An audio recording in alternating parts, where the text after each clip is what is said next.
If you're thinking about moving to Redding, California, well, I am not gonna lie, Redding is not for everybody, and these 5 things may make you not want to move here.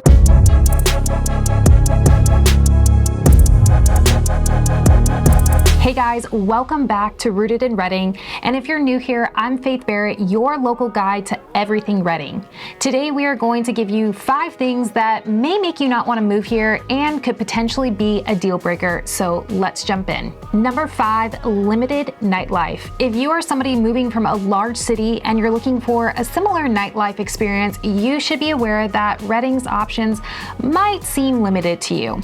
The city doesn't have the same variety of nightclubs, late night bars, and entertainment venues found in larger urban areas, and this could be a downside for those of you who enjoy that lifestyle and are looking for something like and similar. However, if that isn't really your cup of tea and you're not really a nightlife person, it could be seen as a positive. Number 4, the political climate.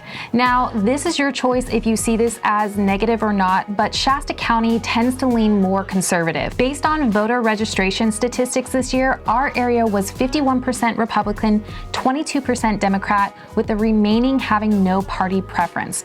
We've helped quite a bit of families who still love California but are looking for a change in political atmosphere.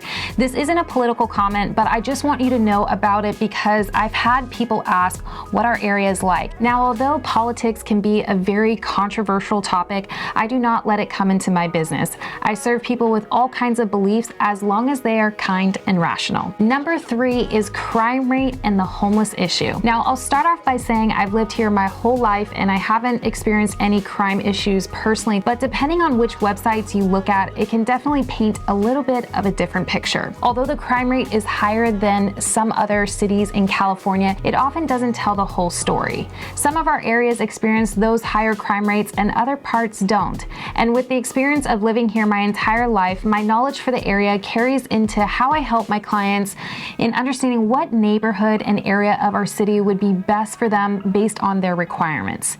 Now, our city is really making strides in improving safety and combating crime to ensure all areas are safe places to live here in Redding. Regarding homelessness, parts of the downtown Redding area can experience more issues than others. However, compared to some parts of the state, I often hear from those moving up here that what we struggle with isn't as bad as down south. Although any amount of homelessness you witness is hard to watch as you really just hope for the best in that person, organizations like Good News Rescue Mission and other nonprofits are key players in our community.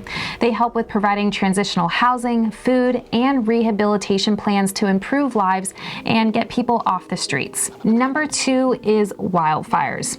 Now, if you are considering a move to California, you should just be aware that parts of our area you might consider living in could be a potential high fire zone.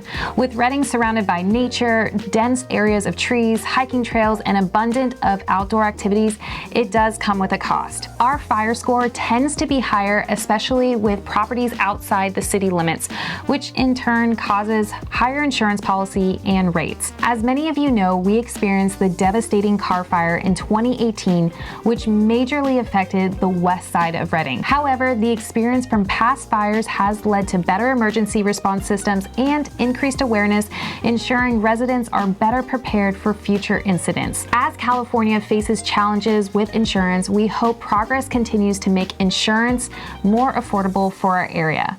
For the full breakdown of the California insurance crisis we are in, check out our full YouTube on that a few weeks ago. And lastly, number 1 is the heat. While Redding is rated the second sunniest city in the United States, which gives you plenty of time to explore the great outdoors our area has to offer, the heat can be a little intense, with summer temperatures often exceeding 110 degrees, especially in July and August. This can be really uncomfortable and challenging for those not accustomed to such high temperatures. However, the heat here is more of a dry heat, unlike the humidity in places like Texas, which can make it a little bit more tolerable for some people. And that wraps up 5 things you should consider before moving to Redding. I hope this episode was helpful in understanding more about our area so you can make the right move for you and your family. As always, hit that subscribe button. Thanks for tuning into this week's episode of Rooted in Redding, where we not only help you find a home, but a community to thrive in. We'll catch you next week.